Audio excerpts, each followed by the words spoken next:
Reciban una cordial bienvenida y un agradecimiento por estar acá en esta sección del video resumen de la unidad. Esta sección pretende armonizar los conceptos aprendidos en los materiales de lectura, asimismo como los videos, en la sección de los videos instruccionales y también el video de estudio de casos del PIB. Así que tengo acá mis apuntes basados en los materiales de lectura para poder hacer un resumen, aunque quiero ahondar en algunos puntos importantes. La unidad se llama Enfoques de Desarrollo Económico. En realidad es una introducción a ellos, ya que el estudio de estos mismos es muy amplio. Y para hablar de desarrollo, tenemos que remontarnos al origen del concepto, en el cual cómo surge o cómo es el proceso histórico de la construcción de ese concepto de desarrollo. Se cree que el concepto de desarrollo es un heredero de esa noción occidental europea de progreso surgida en la Grecia clásica, en donde la noción de progreso está ligada al hecho de poder perfeccionarse, mejorar continuamente hasta lograr la plenitud en cualquier sentido, económico, político, de Estado. Entonces, los griegos tenían ese concepto de progreso, de poder avanzar hacia adelante, de poder mejorar de forma continua indefinida, a pesar de las fuerzas opositoras, hasta alcanzar una condición de perfección para toda su ciudadanía dentro de las polis, las ciudades y lo que será conocido después como la república. Entonces, si queremos rastrear el origen del concepto de desarrollo, podemos encontrarlos en el progreso o el concepto de progreso.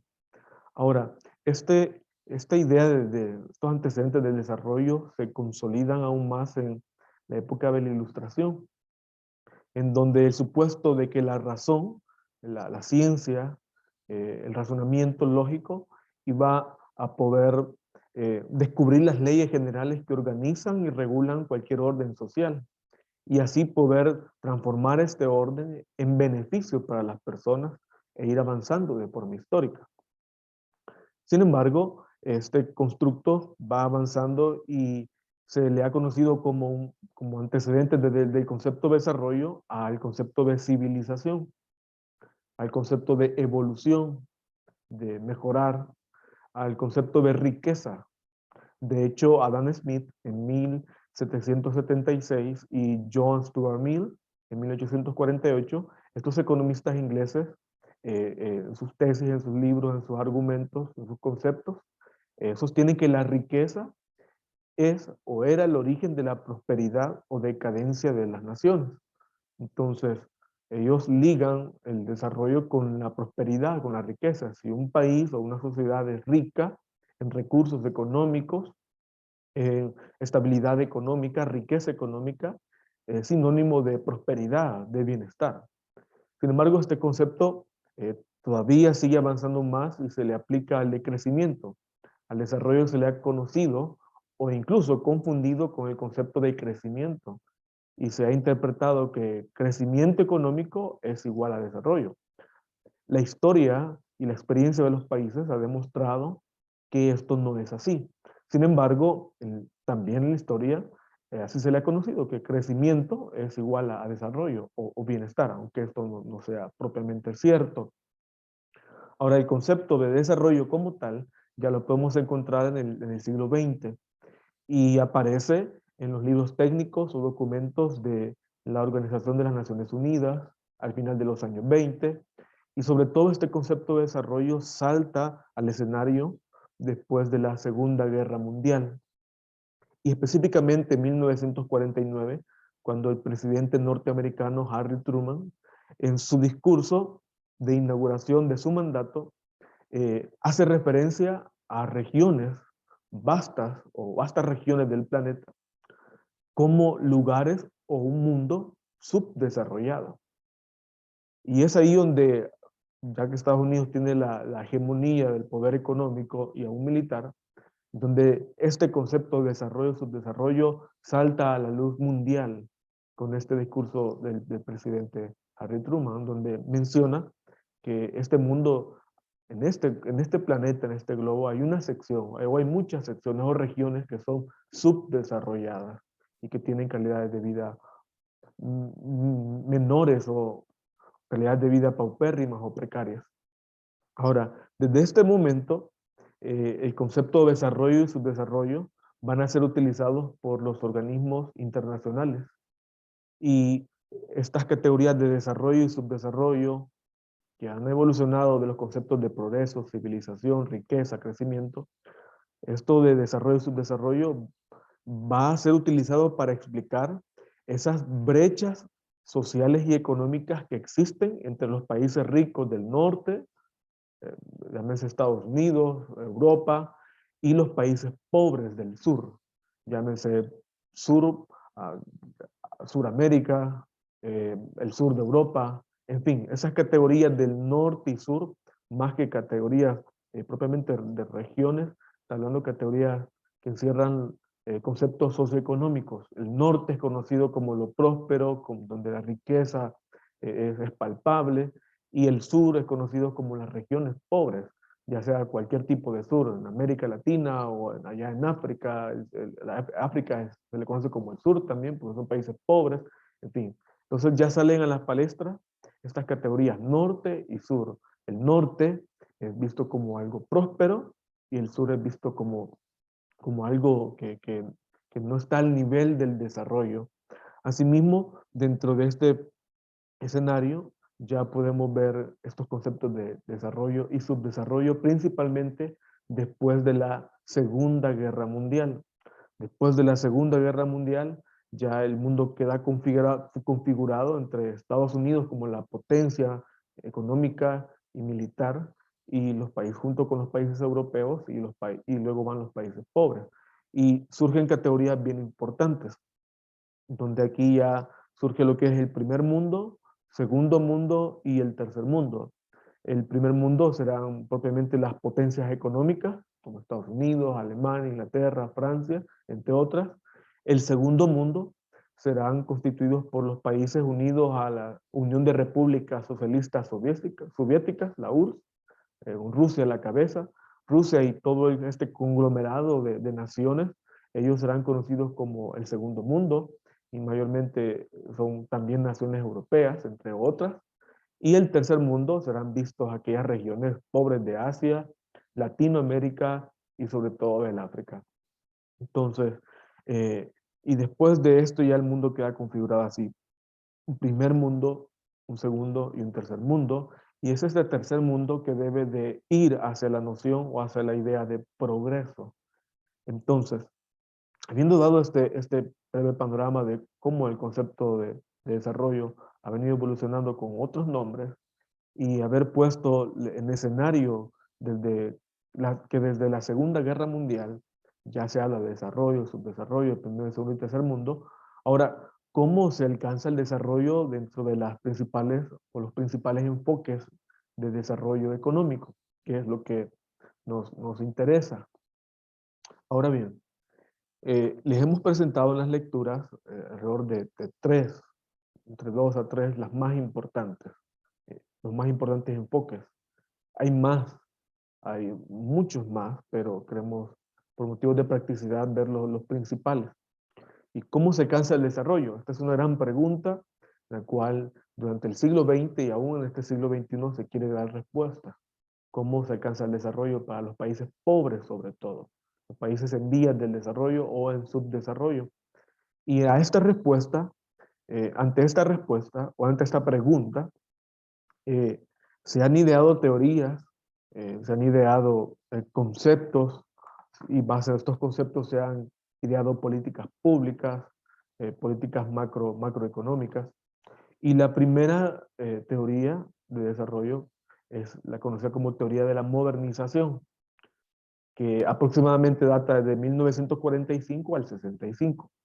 Déjeme decirle que en todas estas teorías no hay una fecha específica de que tal día nació a esta hora, lo que son conceptos, son formas de pensamiento económico que se han venido desarrollando poco a poco, y que hay elementos históricos que se toman como los puntos de partida.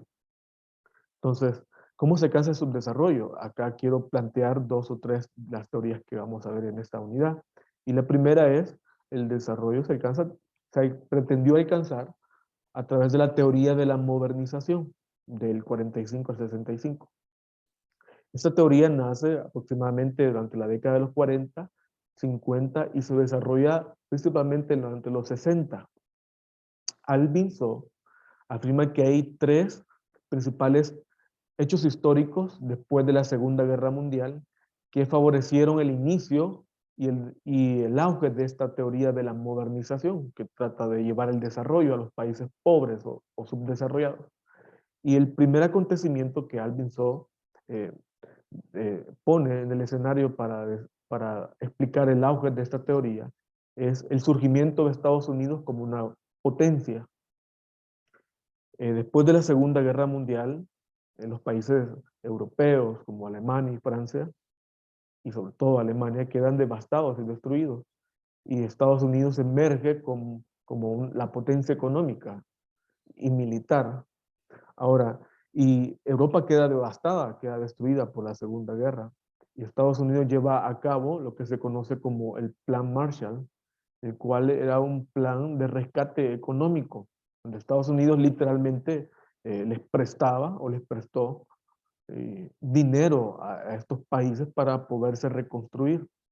Entonces, eso evidenciaba la capacidad económica y la posición en el mundo de los Estados Unidos.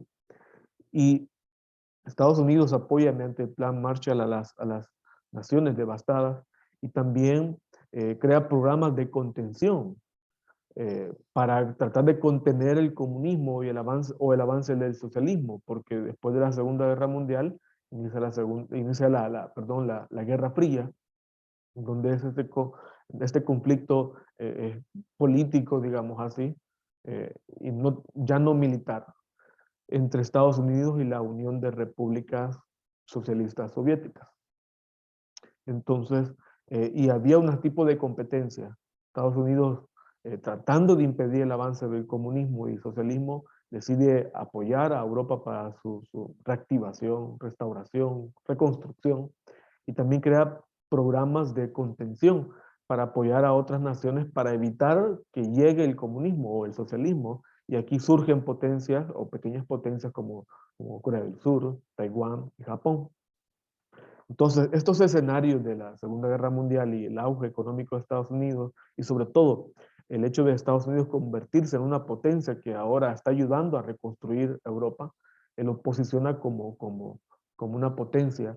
Y al ser una potencia tiene influencia cultural, influencia económica, donde desde Estados Unidos saldrán todas las políticas económicas literalmente para el mundo. La forma de concebir el desarrollo también saldrá desde ahí, porque ellos son la potencia en ese momento. Ahora, el segundo momento, el segundo escenario o hecho histórico que ayudan al auge de la teoría de la modernización es lo que expliqué, que el auge del modelo comunista, socialista. Después de la Segunda Guerra Mundial, el, la Unión de Repúblicas Socialistas Soviéticas trata de lograr países a su causa, y uno de ellos fue Cuba, por ejemplo, con su revolución. Entonces, Estados Unidos, para impedir el auge del comunismo y la expansión del socialismo, decide apoyar a cualquier tipo de país mediante reformas económicas, mediante apoyo económico, préstamos económicos para poder detener el avance del comunismo. El segundo momento que ayuda, el tercero, perdón, el tercer momento que ayuda a la expansión de la teoría de la modernización es que ya en el siglo XX más comunidades, más países lograron independizarse de sus imperios coloniales europeos, ya sean franceses o ingleses.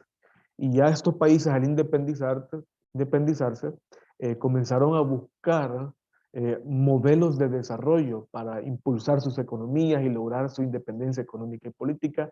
Y justamente ahí estaba la competencia entre Estados Unidos y el bloque socialista para ver a quién podía, digamos así, convencer a ese país o ganarse ese país para su ideología, para sus políticas. Entonces, esta carrera por expandir, digámoslo así, la influencia de los Estados Unidos y por otro lado la influencia del bloque socialista llevó a expandir esta teoría de la modernización y a exportarla a muchos, o si no es que a la mayoría de países del mundo. ¿En qué consiste la teoría de la modernización? Estas son teorías macroeconómicas y que son muy profundas y de larga data. Sin embargo, ¿en qué consisten? Acá el desarrollo se concibe como un proceso de modernización. En esta teoría, el desarrollo es un proceso de modernización.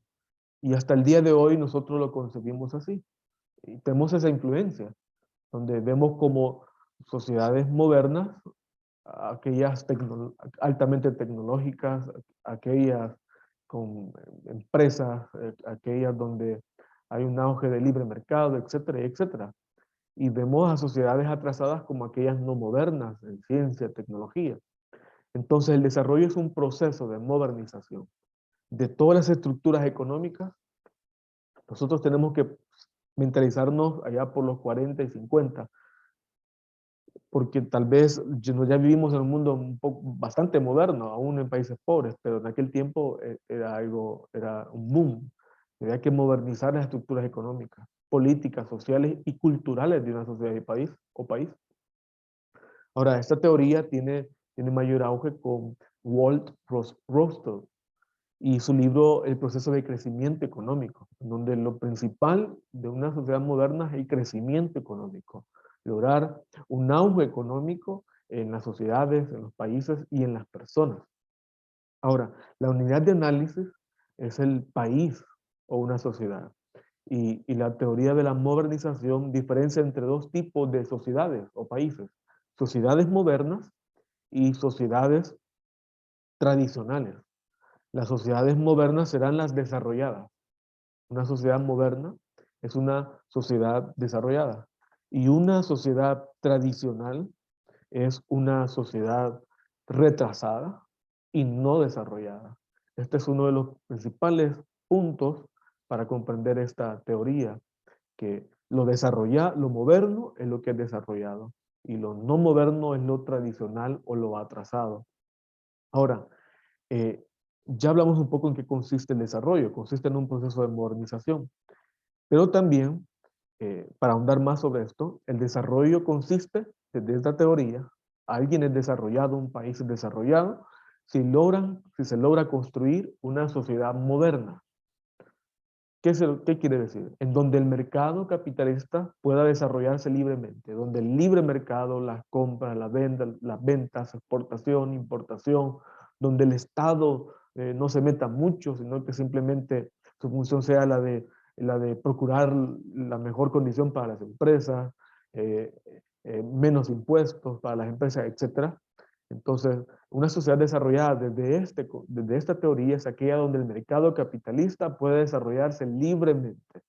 Y una sociedad retrasada es aquella que impone barreras para que el capitalismo, para que todo este sistema capitalista económico de libre mercado, mundial, de trabajo, de comercio, toda aquella que pone impedimento a esto es una sociedad retrasada.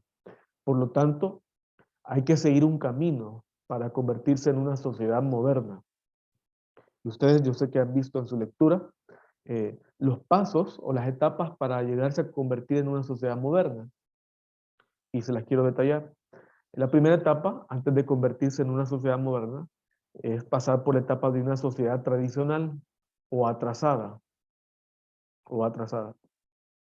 Estas Esta primera etapa es donde están todas las sociedades, son sociedades tradicionales, atrasadas, y se caracterizan por la falta de ciencia y tecnología. Y tiene mucho sentido, porque en aquellos países pobres, en la actualidad, en los países pobres casi no hay ciencia o mucha tecnología. Otra característica de las sociedades atrasadas es que su economía, su estructura económica se basa en las producciones agrarias. En otras palabras, se dedican al cultivo, y sobre todo el cultivo de actividades de subsistencia, como para comer, aquí en El Salvador o en países de Latinoamérica, eh, son economías retrasadas aquí que se dedican al cultivo de maíz, de arroz, de frijoles, en fin, lo más básico para poder comer. Y hay una gran diferencia con los países desarrollados, donde ellos, su enfoque económico, su estructura económica no depende de estos cultivos básicos de alimentación, sino que depende de la manufactura, de la fábrica, de las industrias, de la tecnología, etcétera.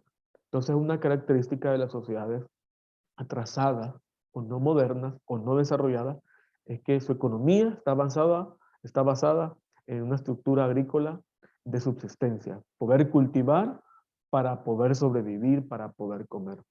Además, su sistema social en estas sociedades atrasadas no permite la influencia de otras culturas, no permite la influencia de patrones de consumo, de patrones culturales, de tecnología, etcétera, de modas, de conceptos, de estilos de vida, sino que las sociedades atrasadas son bien cerradas, no permiten los aspectos culturales externos. Y eso, según esta teoría, es característica de lo atrasado.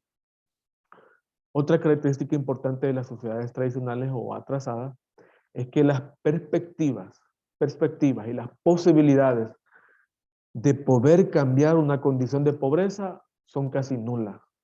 En las sociedades no desarrolladas o pobres, si el papá es pobre, probablemente el hijo o la hija sea pobre y el nieto o nieta sea pobre y así las generaciones van a poder seguir repitiendo estos patrones de pobreza y por lo tanto tienen baja movilidad social. No permiten que de una generación a otra se cambien las condiciones económicas y sociales. Entonces, esta es la primera etapa, la sociedad tradicional. Eh, entonces, esta teoría de la modernización, para poder lograr una modernización, primero hay que pasar por lo tradicional. La segunda etapa, hago el resumen de todo esto, son generar las condiciones previas o take off. Y para dar un despegue a una sociedad desarrollada económicamente, que las personas sean felices, desarrolladas en sus aspiraciones o en sus necesidades, deben de generarse las condiciones previas primero. Entonces, se debe de crear un Estado que organice, que administre las actividades económicas, sociales y políticas de una sociedad, tomando en cuenta a la propiedad privada, a la empresa privada, al mercado capitalista, etc. A la influencia de otros países, organizaciones mundiales, en fin, un Estado que responda a los intereses no necesariamente de las personas pobres, sino que responda a los intereses también de otros actores. Entonces, se debe crear un Estado que se adapte a esas condiciones. Ahora, esas condiciones previas del despegue, que es la etapa 2, también deben de crearse las condiciones para que haya una mejor aceptación de las ideas y valores de crecimiento y progreso de los países desarrollados. En otras palabras, para lograr el desarrollo, no solo falta copiar un modelo económico de otro país desarrollado, sino que adoptar los valores culturales, los valores morales incluso de esas sociedades desarrolladas que son vistas como ideales. También dentro de estas condiciones de despegue, de estas condiciones de despegue se debe de crear un conjunto de personas emprendedoras. Y ellos decían así, de forma literal, crear un nuevo tipo de hombre, y es el hombre empresario. Lo digo en términos literales de cómo está escrito. El empresario.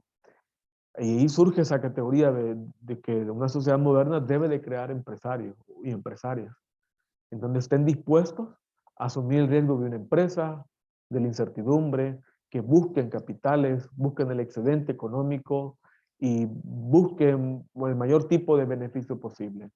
Entonces, cuando hay empresarios o empresarias en una sociedad, se están creando las condiciones del despegue. Además, se deben de modificar todas las estructuras agrícolas, porque las sociedades atrasadas son agrícolas y siembran solo para comer.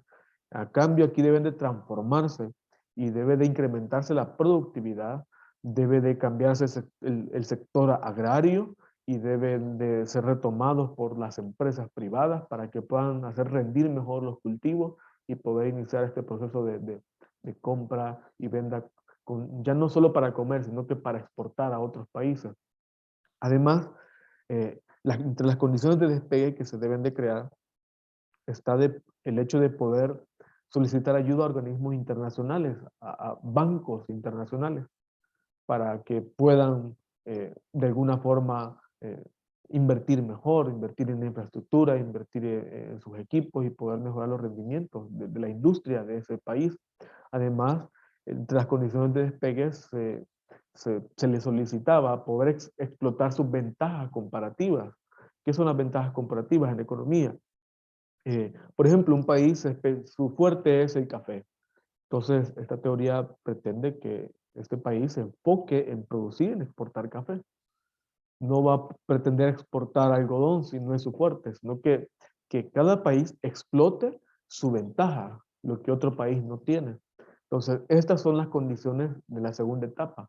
Se deben de crear las condiciones de un Estado, de lograr adaptar los valores y las ideas de los países desarrollados. También poder transformar la agricultura ya no solo para subsistencia, sino que para el comercio y sobre todo explotar la ventaja comparativa de un determinado país. La etapa 3 se le llama el despegue económico o el take-off, donde ya aquí el país o la sociedad se va convirtiendo en desarrollada o en moderna. Implicaba la expansión de nuevas industrias, ya no solo la agricultura, sino que cualquier tipo de industria o manufactura, algún artículo que pueda ser fabricado en una empresa con tecnología y también que aumentara el número de la clase empresarial en un país. Asimismo, que el sector privado tuviera mayor relevancia y que el sector privado se expandiera a otras áreas de la economía y de la sociedad. Asimismo, en esta etapa se iban a superar las trabas que imponían las sociedades tradicionales, que se resistían a la modernización, sino que aquí ya las sociedades en camino a ser modernas estaban abiertas a todos los flujos de inversión de otras empresas y de otras personas para poderlas invertir en su país. Asimismo, se le daba real importancia al hecho de poder superar los índices de crecimiento, poder mejorar la productividad, poder modernizar y complejizar más la estructura industrial de un país, ya que ya no manufacturaran solo zapatos, sino que ya pudieran manufacturar tecnología como calculadoras, por ejemplo. Entonces, ya el país va poniendo esas bases para poder ser moderno desde esta concepción. Y sobre todo que la agricultura ya no era comercial, sino que ya no era de subsistencia, sino que ahora iba a ser comercial. Ahora, este país tenía que transformarse en un país exportador de manufactura, es decir, productos hechos en fábrica y poderlos vender al mercado internacional. Ahora, la cuarta etapa es el camino a la madurez.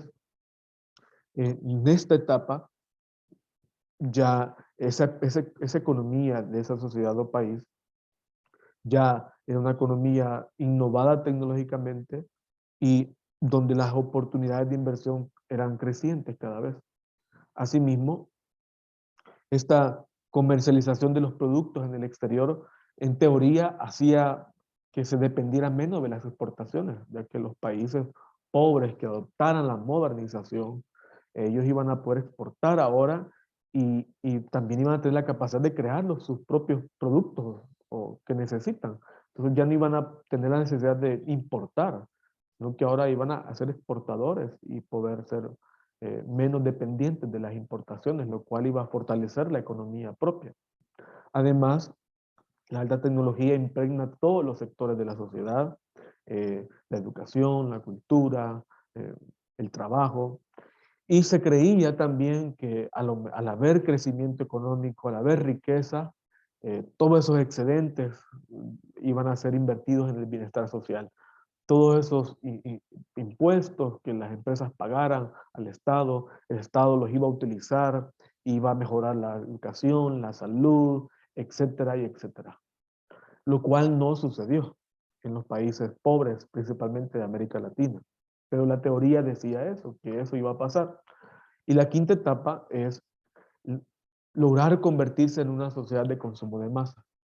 en donde haya un aumento de la productividad en todas las áreas de producción de bienes y servicios, en donde ya no se produzca solo manufactura, solo agricultura, sino que ya se produzcan servicios, se comercialicen bienes y servicios y ya hayan más sectores de la economía, el agrícola, el industrial y el sector de bienes y servicios, con el cual le pretendía dar dinamismo a la economía y también convertir a esa sociedad en una sociedad del consumo de masa, donde consuma productos, consuma bienes, y esto en teoría iba a poder dinamizar la economía, y al crecer económicamente se iba a lograr el bienestar. Al todos tener, a todas las personas tener dinero, que haya trabajo, que haya empresas, que haya capital, que hayan productos para comprar, productos para vender, en teoría eso iba a lograr el bienestar o el desarrollo. Eh, ¿Cuál es la expansión máxima de este enfoque? Esto se dio en 1960 con lo que se conoció como Alianza para el Progreso. Alianza para el Progreso fue una iniciativa del presidente John Kennedy, en el cual pretendía para los países pobres aquí de América Latina invertir 20.000 millones en modernizar las economías, que fueran menos dependientes, que hubiera trabajo, que hubiera empleo, que hubiera libertad de mercado, libertad de empresa. Pretendía donar, regalar literalmente 20.000 millones para que cada país los aprovechara según las condiciones que los permitan. Y esto estaba en esta lógica de modernizar, de entregar dinero a los países pobres en vías de desarrollo en América Latina, incluyendo El Salvador y en ese tiempo muchos otros más, para que estos países pudieran agarrar ese dinero y pudieran modernizar su economía. Ahora, ¿cuáles son las críticas a este enfoque? Y las críticas a este enfoque es que lo critican de evolucionista, que una etapa prosigue a la otra y si esta etapa no se logra desarrollar, la otra no sirvió y en fin, necesitaba llevar un seguimiento o una evolución lineal de una etapa sobre la otra, cuando la experiencia de los países demuestra que no hay un solo camino para el desarrollo, sino que pudieran haber diversos tipos de caminos o formas de acuerdo a las condiciones propias de cada país o cada región. La siguiente crítica está relacionada a que se dice que este enfoque es universalista o etnocentrista. Eso significa que el único modelo de desarrollo era el de los países ricos y nosotros como países pobres teníamos que imitarlos a ellos y especialmente a los Estados Unidos en esos años. Estados Unidos era el modelo de desarrollo y bienestar y los países pobres que anhelaban ser desarrollados tenían que mirarlo a él y poder copiar los pasos, copiar su estructura, copiar sus valores, copiar su concepción de mundo. Entonces se le critica de universalista además, y de etnocentrista, de que todo gira alrededor del primer mundo, de los países desarrollados, y simplemente los países del tercer mundo somos vistos como nada más una etapa. Nosotros estamos viviendo una etapa del desarrollo y nos hemos quedado en esa etapa, en una sociedad tradicional, y tenemos décadas, por no decirlo años o siglos, de estar en esa etapa y no hemos despegado, según esta perspectiva. También lo siguiente que se le critica que es dicotomista. En otras palabras, que tiene una visión reduccionista de la vida o de la sociedad, en el cual divide la sociedad en dos, moderna y tradicional o atrasada. Y lo moderno se asocia con lo industrial, con la riqueza, y lo tradicional se reduce a lo pobre, a lo obsoleto, a lo primitivo, y esto nos convierte en una categoría residual, que siempre los países del tercer mundo somos rezagados o atrasados desde esta concepción. Es, es importante para terminar este primer enfoque que durante finales de los años 60, esta teoría del desarrollo no tuvo éxito. De hecho, la Alianza para el Progreso fracasó y en vez de lograr que los países pobres sean desarrollados, agudizó aún más sus condiciones de pobreza. Eh, y en vez de avanzar, incluso se estancaron o en el peor de los casos pudieron atrasarse. Y en vez de cumplir todas esas promesas del desarrollo y de abrir la economía y de que iba a reinar la tecnología y la riqueza, los países se convirtieron en países terciarios, países donde que siempre tienen que depender de la economía de otros, países que se dedican a manufacturar camisas, zapatos que las compran otros, y si no las compran el país cae en caos. Además, esta teoría del desarrollo y todas las políticas como Alianza para el Progreso lo que hicieron fue eh, en las zonas urbanas concentrar todas las fábricas, concentrar toda la maquinaria, toda la actividad económica, y lo que pasó fue que se movilizó lo rural a lo urbano. Las personas, las familias comenzaron a migrar hacia las zonas urbanas porque ahí estaba el trabajo, ahí estaban las fábricas, y lo que se crearon fueron barrios marginales en las grandes ciudades, en donde fueron los asentamientos perfectos para producir y reproducir la pobreza en la área urbana. Además, estas políticas de modernización, en vez de aumentar la igualdad, promovieron la desigualdad entre los habitantes, ya que hay personas, muchos empresarios, empresarias, esa clase empresarial fue haciéndose más grande, pero la pobreza la riqueza no alcanzaba a las personas pobres, sino que la pobreza crecía a un ritmo más acelerado de lo que crecía la clase empresarial. Entonces, ¿cómo se ve el desarrollo? El desarrollo en esta teoría se ve como la capacidad que tiene un país, una sociedad de modernizarse en sus estructuras económicas, políticas, aún en sus valores como sociedad. Aquello que no abre sus puertas a todo esto es visto como una sociedad atrasada. Entonces, el desarrollo desde esta perspectiva es unidimensional, donde se trata solo de crecer económicamente y se deja de lado las aspiraciones, los sueños, las necesidades básicas de las personas, que no solamente son económicas, sino que son otras. Quiero ir a la segunda teoría, que es la teoría de la dependencia. Esta teoría data, o la fecha va del 1965 a 1980, y se le llama teoría de la dependencia a ese conjunto de teorías y modelos que tratan de explicar las dificultades que encuentran los países pobres para lograr el despegue y el desarrollo económico. Entonces, y estas teorías, no solo es una teoría de la dependencia, hay muchas variantes o corrientes, y fueron impulsadas por Raúl Prebisch, que fue un funcionario de la CEPAL, y también por la CEPAL misma, en la cual se conoce como teoría de la dependencia, en la cual tratan de explicar esas dificultades que tienen los países o las sociedades para alcanzar el anhelado desarrollo económico.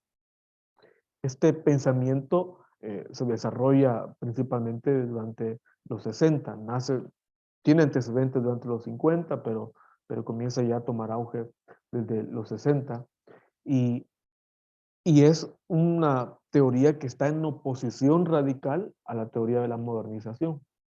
Es más, eh, su contexto donde nace recoge mucho de la Revolución Cubana, de las tesis guevaristas y de las tesis socialistas, en donde desde el sur, desde los países pobres, se reflexiona el desarrollo a la luz, el desarrollo y subdesarrollo a la luz de las causas, en donde se, se sostiene que buena parte del subdesarrollo y de la pobreza que viven los países, por ejemplo, de Latinoamérica, tiene que ver a su pasado colonial, a la conquista, a esa conquista sangrienta, a esa conquista que desgastó a los países, que expropió a los países, esa conquista que dejó instituciones económicas, estructuras económicas, sociales, que promovían y reproducían las desigualdades,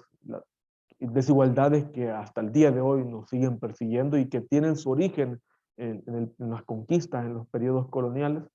Entonces ellos explican que una sociedad es pobre no solamente por falta de dinero o para salir del subdesarrollo necesita dinero. Se necesita tomar en cuenta otros factores, y son las historias de cada país. Cada país tiene una historia y cada país ha construido sus estructuras económicas y políticas y sociales acorde a esa historia que ellos tienen. Entonces, es aquí donde la dominación colonial tiene mucha importancia y determina mucho del por qué muchos países son pobres y por qué están rezagados con respecto a otros países. Ahora, también esta teoría de la dependencia pone en el escenario el hecho de que hay una relación desigual, donde los países desarrollados o ricos, ellos producen tecnología, ellos dominan el comercio, el ritmo del comercio, y los países pobres simplemente exportan manufacturas, zapatos, camisas, eh, simplemente para satisfacer las necesidades de los países ricos. Entonces hay una relación desigual. Los países producen tecnología que nosotros compramos y nosotros como países pobres exportamos cosas básicas que, que, que, que de menor precio y y de menor valor en el comercio internacional. Ahora, y es esto que la teoría de la dependencia critica, esas ventajas comparativas de las que hablamos. Las ventajas comparativas es el hecho de que un país, si es bueno para sembrar café, que se dedique a sembrar café. Y si otro es bueno para algodón, que se dedique a algodón. Sin embargo, ellos critican esto porque, como mencionaba, es como condenar a los países. O sea, usted solo puede sembrar café, solo siembre café y el país nunca se va a poder abrir a poder explorar otras opciones de comercio internacional para poder fortalecer su economía. Entonces, la tesis de la dependencia sostiene que los países pobres viven así, dependiendo del ritmo del comercio de otros. Y como viven dependiendo, nunca van a poder despegar de forma económica ni social. Ahora, eh, algo bien importante en la teoría de la dependencia es que ellos crean una categoría o dos categorías, y es la categoría de centro y la categoría periferia. Y esta es una categoría de relaciones de poder, en donde ellos mencionan que los países del centro, imaginémonos un círculo, y en el centro están los países desarrollados, países económicamente fuertes como Estados Unidos, Inglaterra, Francia, Alemania, Italia. Ellos están en el centro, en el centro. Ahora, y también tienen otra categoría, el cual es periferia. La periferia son estos países o estos elementos que giran alrededor del centro. Imaginémonos un círculo o el sistema solar en donde el Sol son los países desarrollados y los planetas que orbitan alrededor son los países pobres. Entonces, ellos crean esa categoría de centro y de periferia. El centro son los ricos, los países ricos, desarrollados, y las periferias, los que giramos alrededor de ellos, al ritmo de ellos, acorde a las necesidades de ellos, son los países de la periferia, países pobres o países del sur. Entonces, ellos crean esta categoría fundamental que dice que las relaciones de poder son desiguales. El centro determina toda la dinámica económica y los de la feria simplemente giramos alrededor de sus necesidades o alrededor de ellos. Es una versión diferente de cómo estas relaciones de poder condenan a unos al subdesarrollo y a otros los mantienen en el desarrollo. Muy en contraste de la teoría de la modernización, ¿cierto? Ahora, eh, es bien importante que el desarrollo dentro de esta teoría se define como independencia económica de los países eh, periféricos. ¿Cómo se alcanza el desarrollo? ¿O qué es el desarrollo? El desarrollo dentro de esta teoría se logra cuando un país periférico se logra independizar de un país o de los países del centro, de los países ricos. Cuando un país logra independizarse, él ha logrado el desarrollo. Ahora, ¿qué hay que hacer para independizarse? Dejar ese ombligo o dejar esos ligamentos con los países del centro, los países desarrollados. Ellos eh, promulgaron una serie de recetas y en la cual, para lograr la independencia de los países pobres o subdesarrollados, había que implementar el modelo de industrialización por sustitución de importaciones. ¿Qué implicaba? Que los países en vez de exportar, en vez de exportar, comprar a los países desarrollados, que los países comenzaran a intentar fabricar o intentar suplir ellos esas necesidades, ya sean alimentarias, de tecnología, de manufacturas, de bienes o servicios, era sustituir las exportaciones por las importaciones. Eh, en otras palabras, vender más que comprar. Y me corrijo ahí. El hecho de poder mejor invertir su economía en vender hacia afuera, exportar sus productos, que en importar, porque el importar implicaba comprar y reproducir esas relaciones desiguales de poder.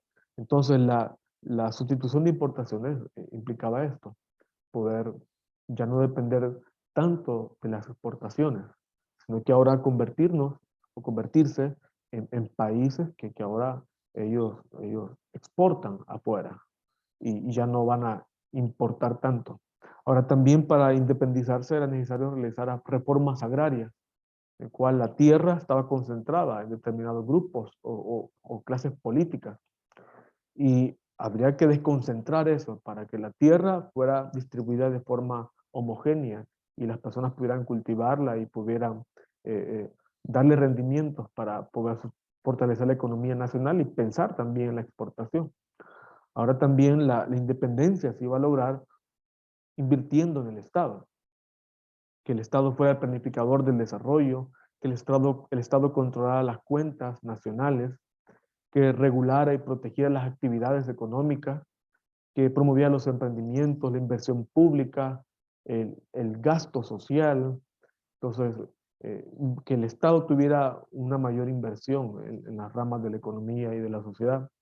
Y también la independencia se iba a lograr si los países latinoamericanos, sobre todo los países pobres latinoamericanos, se integraban, lograban lo que es la integración latinoamericana, para poder comerciar entre ellos y ya no depender tanto de los países desarrollados o los países centrales.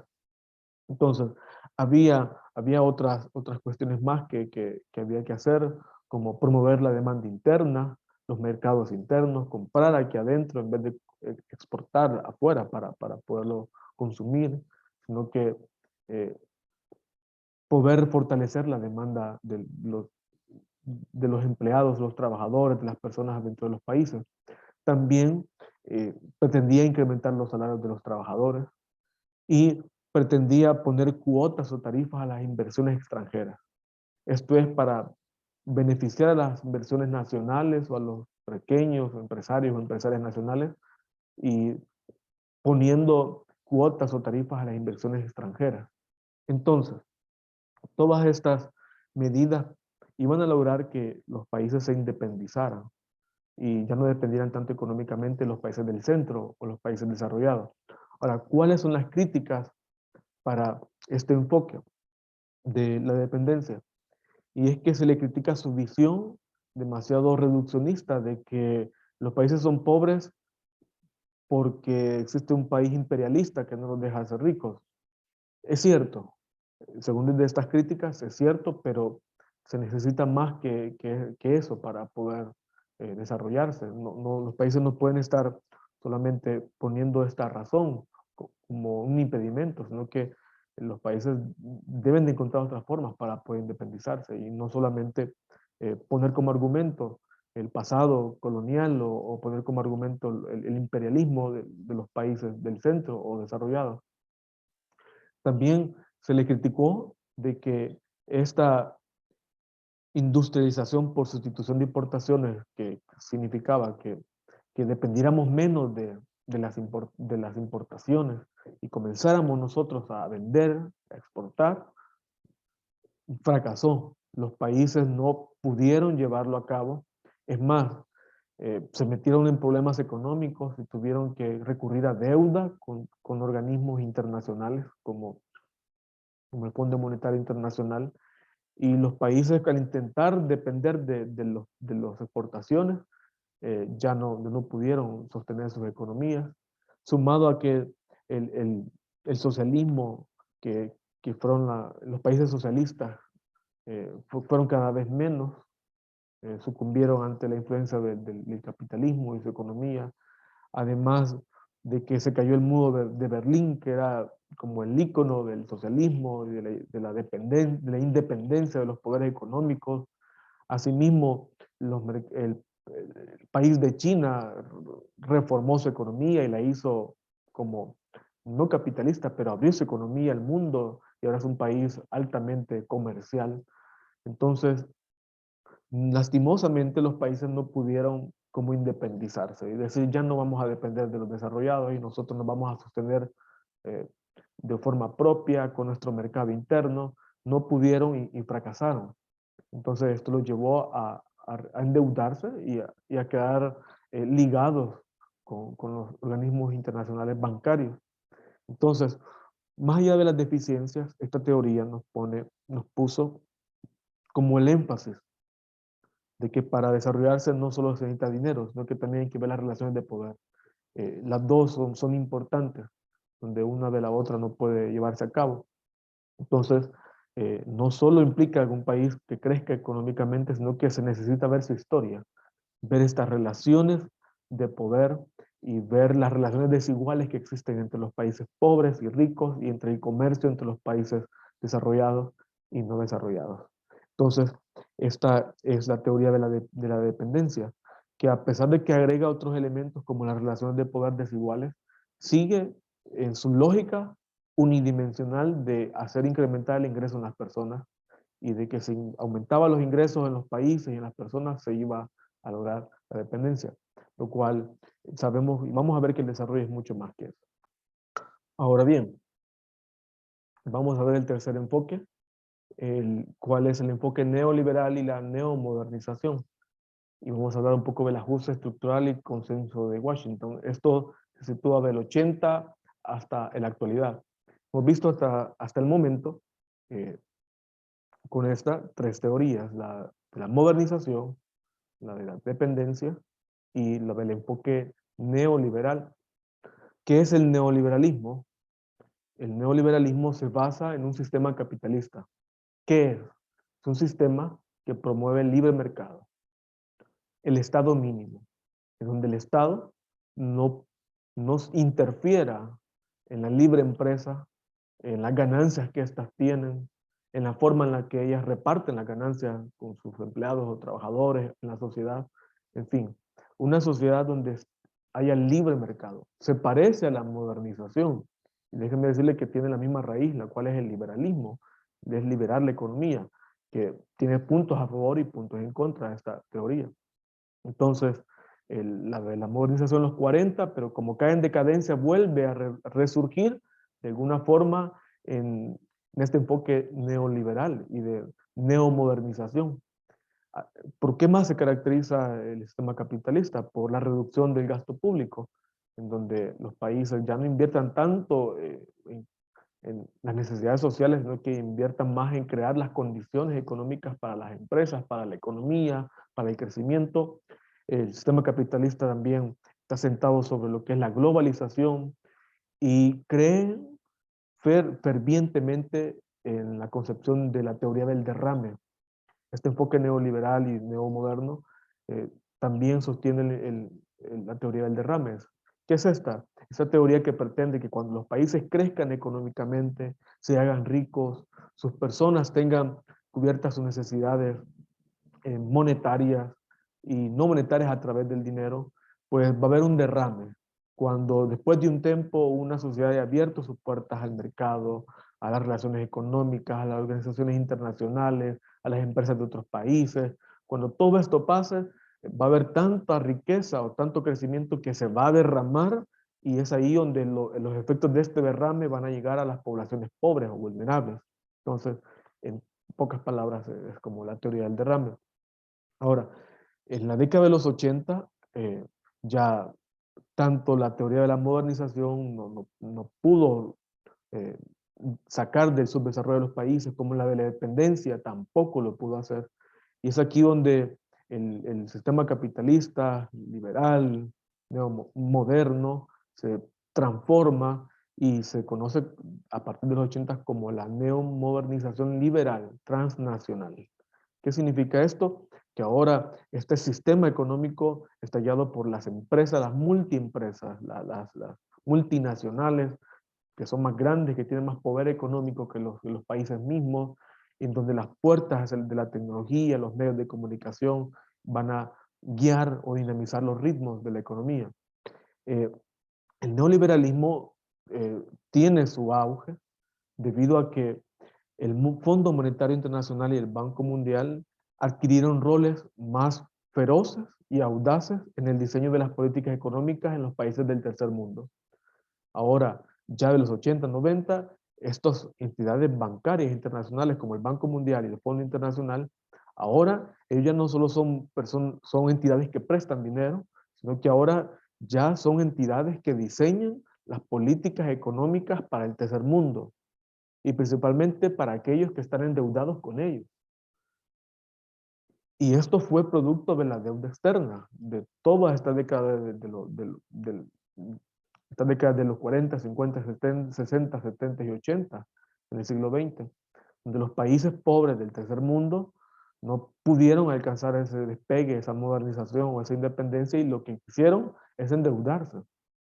Entonces, al endeudarse quedan en manos de estas instituciones bancarias globales y ahora son ellas las que ya van a formular políticas económicas para estos países que están literalmente endeudados con ellos. Y es aquí donde surge la doctrina del ajuste estructural, en donde, llevado a cabo por estas instituciones bancarias mundiales, donde se, se, se plantea que para que los países pobres o del tercer mundo logren ese salto al desarrollo, ellos tienen que hacer ajustes en sus estructuras económicas, políticas y aún sociales. Y esto antes era difícil llevarlo a cabo porque, si ustedes se recuerdan, el mundo estaba dividido entre los Estados Unidos y el bloque socialista, pero en 1989 cae el muro de Berlín y cae simbólicamente y materialmente todo el socialismo. Entonces, Francis Fukuyama le llama a este acontecimiento el fin de la historia. Tiene un libro que se llama así, El fin de la historia. En donde es a partir de ahí, en su libro El fin de la historia, donde él menciona que a partir de ahí el capitalismo no tiene ninguna oposición. En las décadas anteriores se le oponía el bloque socialista, era una competencia de ver a quién ayudaba a los países del tercer mundo. En cambio, a partir del 89, con la caída del muro de Berlín y con esa caída simbólica y material del comunismo y socialismo, ya no hay ningún tipo de oposición y todo el mundo, de forma literal, con un par de excepciones, unos países excepcionales quizás, queda a merced del sistema de libre mercado y globalizante y neoliberal. Entonces, y que no tiene ninguna oposición. Y liderado en buena parte por los países desarrollados y sobre todo por estas instituciones bancarias que acabo de mencionar.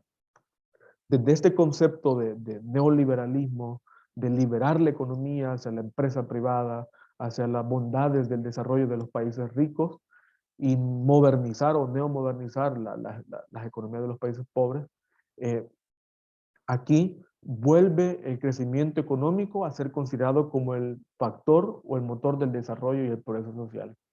En el neoliberalismo, el crecimiento económico es el objetivo y se cree que este crecimiento económico es el motor del progreso social. Y lo que necesitan los países es incrementar sus recursos económicos, su riqueza, para poder alcanzar el progreso social. Y si se tienen que sacrificar las exigencias de la población, las exigencias sociales, se van a sacrificar, ya que el capital así lo exige, que todo gire en torno a crear las condiciones económicas para el libre mercado, y si se van a sacrificar las necesidades de las personas, hay que hacerlo desde este enfoque. Ahora, eh, son los organismos internacionales los que van a crear una serie de recetas para los países si ellos quieren alcanzar, si es que estos quieren alcanzar el desarrollo. Y se ideó un consenso de Washington a finales de los 80, con una serie de recomendaciones para los países emergentes y para los países pobres que quieran seguir la senda del desarrollo.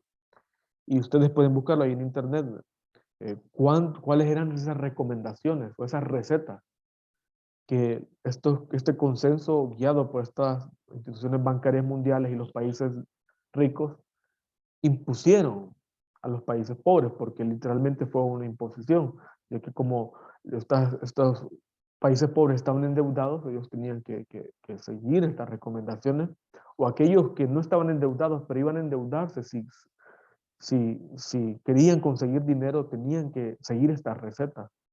Y estas recetas pretendían generar un modelo de desarrollo orientado hacia el libre mercado, reducir el Estado, otra vez, eh, abrir las puertas al comercio internacional y promover las exportaciones. La dependencia era sustituir las importaciones y tratar de forma interna satisfacer nuestras necesidades, pues en el neoliberalismo no, sino que simplemente abramos la puerta y compremos de afuera, compremos, consumamos en masa y así vamos a lograr el comercio, que el comercio se dinamice, la economía crezca y rebalsen los beneficios económicos. También este consenso de Washington neoliberal pretendía la privatización de las empresas públicas. Y es en este contexto que en los 90 El Salvador privatizó las telecomunicaciones, donde se pasaron a manos privadas las telecomunicaciones para que éstas pudieran tener rendimientos económicos, dar empleo, y ya el Estado ya no pudo tener ningún control sobre las telecomunicaciones. Se privatizó aquí en El Salvador las AFP, donde antes el Estado era el que administraba las pensiones, ahora no, desde el 98, 99 ya son empresas privadas, y todo esto, medidas fueron porque El Salvador, eternamente endeudado, y endeudándose desde esa fecha aún más y progresivamente más, eh, tenía que aceptar estas condiciones del consenso de Washington si es que quería seguir con financiamiento de estas entidades o no quería intereses más altos para la deuda que ya tenía. Entonces, la mayoría de países en Latinoamérica privatizaron porque eran las recomendaciones y de alguna forma obligaciones que tuvieron que hacer debido al consenso de Washington. Entonces, todo se hacía, se privatizaba, se abría el mercado, porque se creía que haciendo esto, los beneficios del desarrollo tarde o temprano, del crecimiento económico tarde o temprano, iban a llevar a un desarrollo económico, lo cual no ha sido así. Desde los 90 que se privatizaron las comunicaciones, las pensiones y otras áreas en Latinoamérica, las sociedades no han demostrado un mayor desarrollo. Han habido excepciones, como los casos de Chile, quizás, que ellos han tenido un modelo capitalista relativamente exitoso. Entonces, pero en los demás países esto es bien controversial porque estas recetas del neoliberalismo de abrir la economía no conllevaron a mejoras económicas. Al contrario, han concentrado la riqueza en pocas personas, en donde la dinamización de la economía depende de un pequeño sector y la gran mayoría tiene empleos precarios o no tiene empleos ni formales, están subempleados. Entonces, esto, eh, esta liberalización de la economía, esta privatización no contribuyó al desarrollo de las personas, y esto es porque estaba basado en que el desarrollo solamente es recursos económicos, aumentar los recursos económicos de un país de diferentes formas. Conclusiones. He tardado un poquito haciendo este resumen porque sé que son temas un poco muy extensos y profundos, pero quería poner en la palestra estos enfoques. ¿Qué podemos concluir? En estas tres teorías hay más. Podemos ver la importancia del crecimiento económico sobre el desarrollo de las personas. La modernización, la teoría de la dependencia, como el liberalismo o neomodernización, el énfasis era el crecimiento económico. Crecimiento económico. hacer medidas o tomar medidas económicas para que hubiese riqueza, bajo el entendido que al haber riqueza, se mejorarán todas las condiciones sociales, políticas, culturales, educacionales de un país. Sin embargo, esto ha sido muy cuestionado. Es más, a través de la historia, se ha confundido crecimiento económico con desarrollo. Y el desarrollo económico es mucho más que el aumento de las rentas o el capital o el aumento de dinero. El desarrollo incluye otras áreas que son las que se han dejado de lado en todas estas teorías, porque solo han visto el énfasis económico. Y es cierto, es muy importante y es increíblemente importante, pero no es lo único que determina el bienestar. Y la historia lo ha demostrado, que por más medidas económicas que ponen los países pobres, han fracasado o han tenido éxitos a medias, y es porque dejan de lado otras dimensiones de las personas. Entonces, concluimos que en estas teorías hay una predominancia o importancia del crecimiento económico, aumentar dinero, aumentar rentas, abrir los mercados, o tratar de independizarse y dinamizar los mercados internos, pero todos son variables macroeconómicas. En cambio, aquí hay variables sociales, sentidas de la población no han sido tomadas en cuenta. Además, ¿cómo se alcanza el desarrollo? El desarrollo se ha alcanzado aumentando los capitales, el dinero, esto es, como ya mencioné, por la modernización o independizándose económicamente y tratando de autosostenerse. Se ha tratado de buscar el desarrollo o alcanzarlo a través de la globalización, del neoliberalismo, de ajustes estructurales, un conjunto de recetas para los países que siguen vigentes incluso hasta el día de hoy y no han logrado el desarrollo, y esto es porque han dejado de lado otras dimensiones valiosas para el desarrollo, valiosas para el bienestar. El bienestar es una palabra compuesta que significa estar bien, y el estar bien depende de la concepción de mundo de las personas, de los países. Para mí estar bien probablemente es tener salud y educación, para otros u otras estar bien es tener empleo y tener seguridad ciudadana. Entonces, este análisis que ya involucra otras dimensiones, lo que se conocerá como análisis multidimensional, que se opone o complementa a este análisis unidimensional económico. Entonces, todas estas teorías han fracasado o han tenido éxitos aislados o a medias, porque han dejado afuera otras dimensiones del ser humano aparte de lo económico. Estas son dimensiones sociales, alimentarias, de seguridad ciudadana, ambientales, seguridad social, educativas, entre otras importantes para lograr la movilización social. Ahora, como conclusión también, hemos visto que estas teorías económicas están basadas en una concepción unidimensional, en donde lo que se necesita para desarrollarse es tener dinero, y a mayor dinero, mayor bienestar. En otras palabras, a mayor riqueza, mayor calidad de vida, mayor satisfacción de mis necesidades monetarias y no monetarias. Sin embargo, estos enfoques no fueron exitosos, y lo que hicieron fue concentrar la riqueza en pocas élites económicas, agudizaron la exclusión social, porque el dinero, que el famoso crecimiento económico no llegó a todos, llegó a unos pocos, y las demás personas fueron excluidas de la sociedad, eh, fueron sumergidas en la desigualdad. Además se precarizó el trabajo.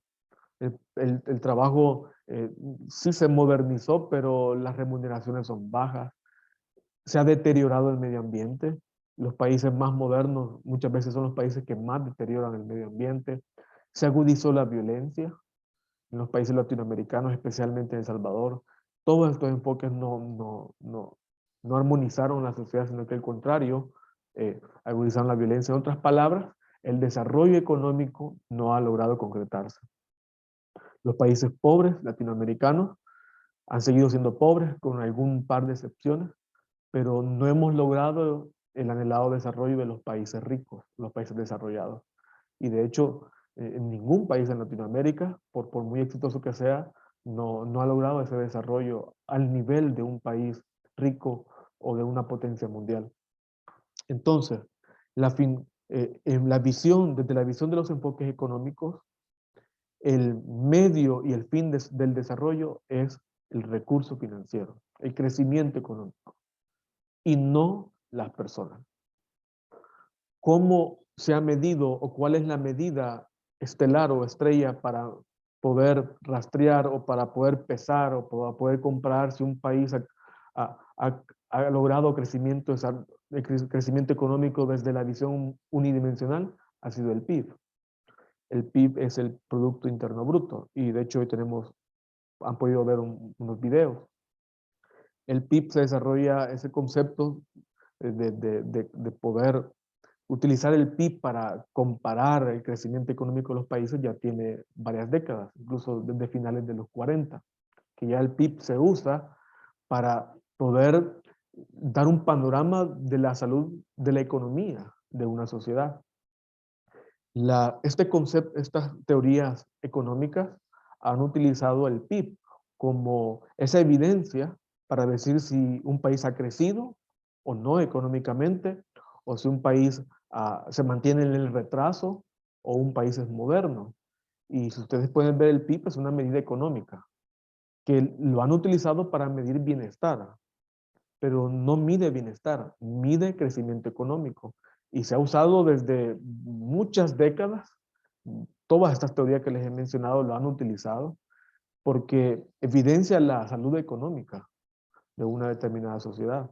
Si el PIB es bajo, está hablando de sociedades con empleo precario o sin empleo o sin el ambiente propicio para que el libre mercado se desarrolle, productos internos brutos altos como de países industrializados como Noruega, hablan de que la economía es una economía fuerte, una economía estable, una economía que brinda oportunidades económicas a sus habitantes. Entonces, el PIB es una excelente medida de crecimiento económico que da evidencia de todos estos aspectos que he hablado, de la salud económica, de la capacidad adquisitiva de las personas. Pero el error ha sido utilizar el PIB como una medida de bienestar, porque el bienestar no solo es económico, incluye otras áreas. Mas, sin embargo, el PIB es una medida de crecimiento económico y es muy útil para ver la verdadera fuerza de la economía. El PIB es lo que una nación produce en bienes y servicios en todo un año, lo que produce. Por ejemplo, aquí en El Salvador, el PIB anual aproximado, según datos del Banco Mundial, es de 27.000 millones. Si nosotros pusiéramos todo lo que producimos en bienes y servicios, las empresas, la economía, todo se pusiera en un solo depósito, nosotros producimos en un año aproximadamente 27.000 millones. Eso es el Producto Interno Bruto. Y usted puede comparar el Producto Interno Bruto de El Salvador con el de Costa Rica, por ejemplo. El de Salvador es 21.000 millones. El de Costa Rica sobrepasa los 60.000 millones. Y ahí podemos comparar. El de República Dominicana sobrepasa los 100.000 millones. Entonces nuestro Producto Interno Bruto es de apenas 27.000 y el de República Dominicana de 100.000 y el de Costa Rica pasa de los 60.000. Ahí podemos ver que las economías, realmente nuestra economía es una economía débil, una economía que el trabajo es escaso, el rendimiento que va del trabajo es escaso, no es bueno, no es productivo. Entonces, es una medida que sirve para comparar la salud económica, la fuerza económica, la dinámica económica entre países. Y ha sido la medida estelar que han utilizado todos estos enfoques. La modernización. Si una economía tiene un PIB bajo, entonces es una economía atrasada, que no ha abierto sus puertas al comercio mundial. Sin independencia igual, eh, si ese PIB es bajo, eso quiere decir que está dependiendo de las manufacturas, de los productos de los países desarrollados, de la tecnología. Igual, desde el enfoque neoliberal, el PIB es importante para ver si los países están poniendo en cuenta esas recetas para estructurar su economía. Entonces, el PIB es la medida para evaluar el crecimiento económico. Y está lo que es el Producto Interno Bruto per cápita. Y esto consiste en que ese PIB, eso que producimos, esa cantidad de recursos que producimos en un año, la dividimos entre los habitantes de ese país. Por ejemplo, aquí son 27 mil millones el Producto Interno Bruto, según datos de- del Banco Mundial 2019. Esto puede variar ya en los años que siguen. O al contrario, agudizarse debido a la pandemia de COVID, que es lo más seguro, que la pandemia de COVID restringió la economía, ya no, de por sí nuestra economía crece de forma muy lenta y nuestra economía incluso este año de pandemia ha tenido déficit en vez de ir creciendo. Entonces, nuestro Producto Interno Bruto, lo que producimos, nuestra salud económica es aún más frágil de la que era antes. Entonces, son 27 mil millones los que producimos todos en un año, todos y todas. Ahora, si esto lo dividimos entre el número de habitantes, somos 6 millones y fracción. Aquí datos del Banco Mundial dicen que para el 2019 el Producto Interno Bruto per cápita por persona es de $4,000, 4,187. ¿Qué quiero decir? Que si esos 27 mil millones los dividimos entre toda la población, a cada uno y a cada una nos tocarían un poquito más de 4,000. Esos $4,000 es lo que yo produzco en un año. Yo, de esos 27 mil dólares, 27 mil millones de dólares, mi aportación fueron $4,000.